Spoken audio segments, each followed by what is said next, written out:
तो hello students, class 9th students. तो आपका फिजिक्स का लास्ट चैप्टर चल रहा है, that name of chapter is sound. तो इसमें हमारा जो टॉपिक चल रहा था that is the propagation of sound in the air medium. मतलब एयर में हमारी साउंड कैसे प्रोपोगेट करती है, इसकी चीज के बारे में डिस्कस चल रहा था। तो स्टार्ट करते हैं अब इसको किस तरीके से। तो हम किस तरीके से हमारी जो एयर में साउंड वेव प्रोपोगेट करती है, ठीक है। तो हम इसके बारे में डिस्कस कर रहे हैं। तो क्या होता है बेटा, जब साउंड वेव प्रोपोगेट करते हैं एयर में, तो जो पार्टिकल है क्या करते हैं, बैक एंड फोर्थ मूव करते हैं, ठीक है। तो क्या लिखोगे, as the wave move, as the wave moves, as the wave moves in air,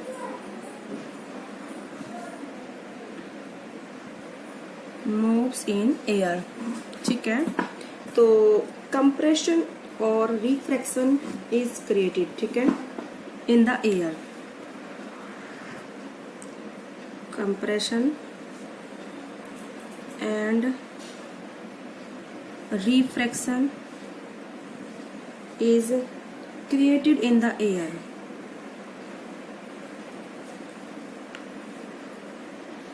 तो एयर में क्या क्रिएट होता है बेटा, कंप्रेशन एंड रिफ्रैक्शन, ठीक है। तो it make the sound wave propagate through the medium, it make या फिर these makes the sound wave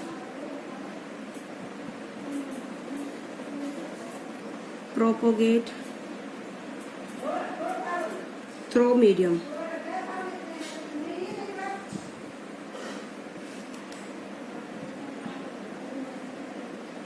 ठीक है, प्रोपोगेट करता है मीडियम में। और compression is the region of higher pressure, आप इसको लिख सकते हो। कंप्रेशन क्या होता है, जिसमें पार्टिकल्स पास होते हैं एयर के बहुत ज्यादा, उसको हम कंप्रेशन बोलते हैं। और जिसमें दूर दूर होते हैं उसको हम क्या बोलते हैं, रेयरफेक्शन। कंप्रेशन में तो प्रेशर ज्यादा होगा और रेयरफेक्शन में प्रेशर क्या होगा, कम होगा। तो compression is the region of higher pressure, ठीक है।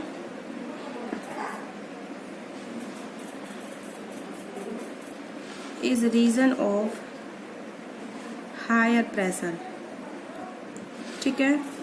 एंड रेयरफेक्शन, ठीक है, is reason of lower pressure, ठीक है। तो आप ये लिखिए, तो compression is region of higher pressure and rarefaction the region of lower pressure. और प्रेशर क्या होता है, pressure is the number of particle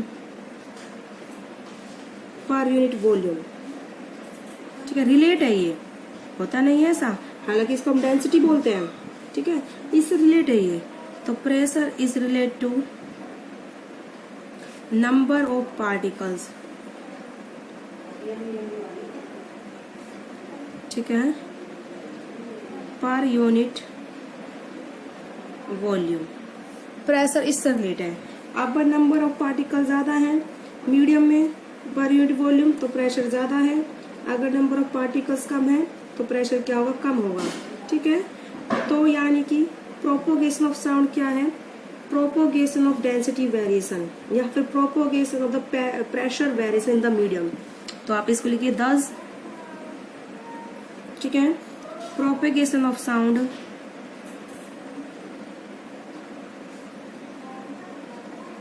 तो propagation of sound is visualized as, ठीक है, visualized as pressure variation in the medium.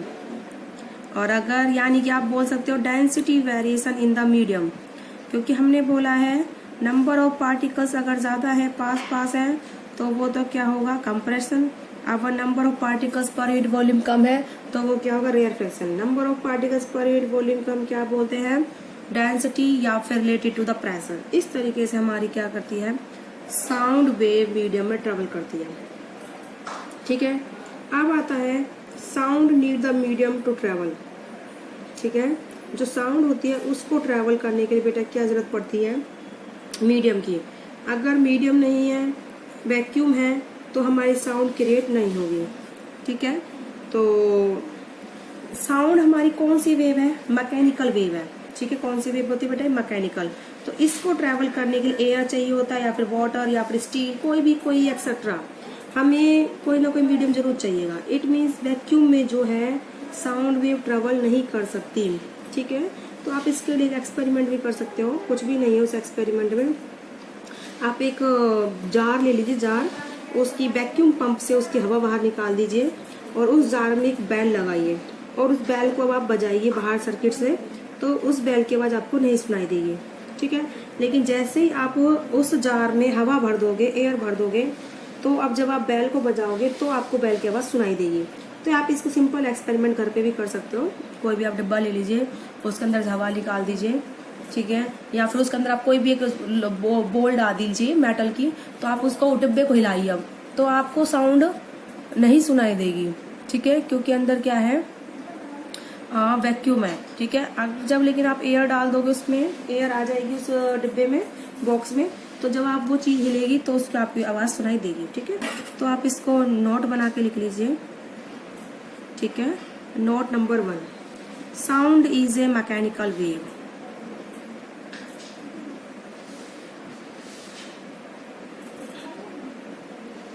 कैसी wave बेटा? Sound mechanical wave है।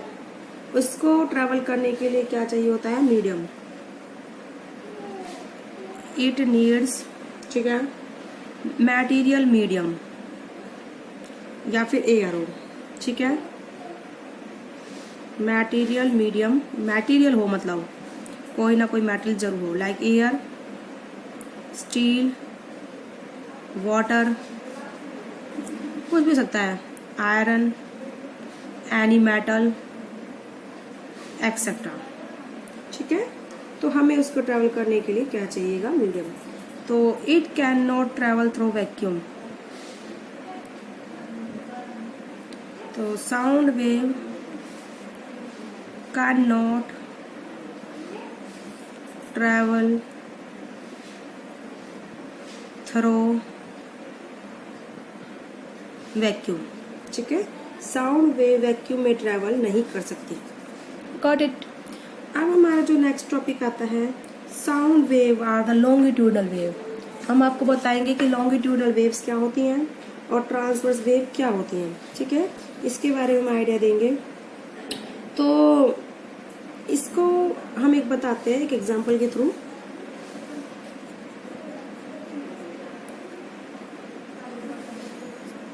साउंड वेव्स आर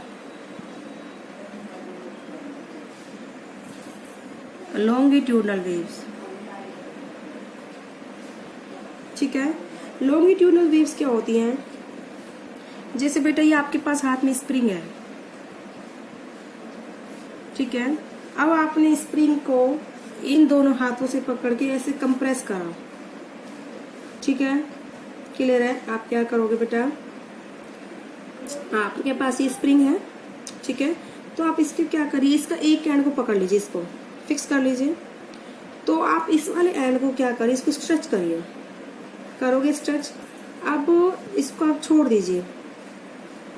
ठीक है, तो अब ये स्प्रिंग ऐसे बैक एंड फोर्थ क्या करेगी? मूव करेगी। इस तरीके से ये जो स्प्रिंग है मूव करेगी। आप इस एंड को पकड़ लीजिए, इसको खींचिए, छोड़ दीजिए, फिर तो ये स्प्रिंग ऐसे मूव करेगी। तो जो ये स्प्रिंग की लेंथ है, इसी के अलोंग इसका मोशन हो रहा है, इसी डायरेक्शन में। तो इसको हम क्या बोलेंगे? Longitudinal waves. क्या बोलेंगे इसे? लॉन्गिट्यूडनल मोशन या फिर। ठीक है, तो लॉन्गिट्यूडनल वेव्स क्या होती हैं? अगर जो पार्टिकल है प्रोपोगेट करे, ठीक है, as a series of compression reflection, तो उसी डायरेक्शन में कंप्रेशन और रिफ्लेक्शन हो जिस डायरेक्शन में वेव प्रोपोगेट कर रही है, तो उसको हम क्या बोलते हैं? Longitudinal waves. ठीक है, तो आप इसको लिख सकते हो, if the individual particle of the medium move in the direction parallel to the propagation of disturbance। ठीक है, longitudinal waves क्या होती है? longitudinal waves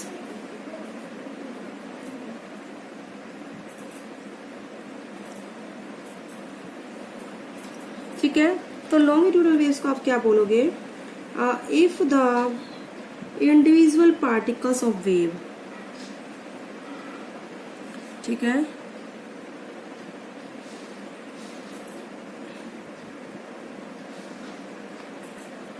if the individual particle of waves, ठीक है, क्या करे? Move in direction parallel to the direction of propagation. जैसे ही हमने इसको स्ट्रेच करा तो इसके जो स्प्रिंग है इस तरीके से चल रही है, वाइब्रेट कर रही है, प्रोपोगेशन हो रहा है और इसी डायरेक्शन में लेंथ है। तो पार्टिकल का वाइब्रेशन किस डायरेक्शन में हो रहा है? जिस डायरेक्शन में वेव प्रोपोगेट करे। वेव ऐसे गई तो पार्टिकल ऐसे गए, वेव ऐसे आई तो पार्टिकल ऐसे आए, ठीक है। तो in the direction parallel to the direction of propagation,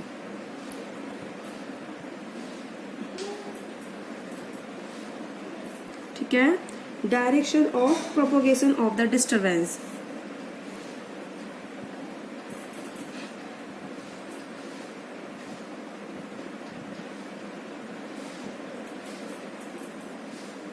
तो उसे हम क्या बोलते हैं?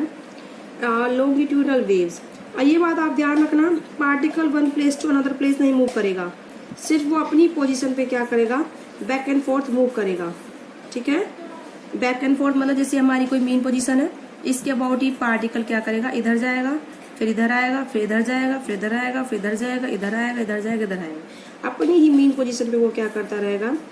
बैक एंड फोर्थ मूव करता रहेगा, ठीक है। तो आप इसको लिख भी सकते हो, साउंड वेव में जो है होता है, साउंड वेव में क्या करता है? Particle do not move from one place to another place, but वो ऑसिलेट करते हैं back and forth about the position of rest. इस तरीके से इनका मोशन होगा। तो इन साउंड वेव्स, ठीक है, क्या लिखोगे? In the sound wave particle do not move, particle do not move from one place to another place, ठीक है। एक प्लेस से दूसरे प्लेस में पार्टिकल मूव नहीं करेगा। they simply oscillate, but they oscillate। Oscillate क्या होता है? किसी अपनी मीन पोजीशन के अबाउट क्या करना? वहीं पर उसके अबाउट मूव करते रहना, ठीक है। But they oscillate back and fourth,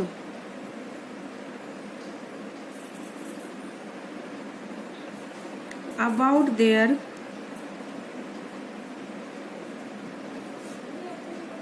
position of rest, ठीक है। तो साउंड वेव कैसी होती है? लॉन्गिट्यूडनल वेव्स होती है। हैंस साउंड वेव्स आर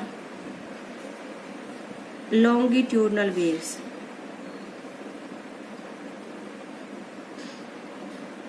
ठीक है बेटा, आई होप आपको समझ में आया होगा।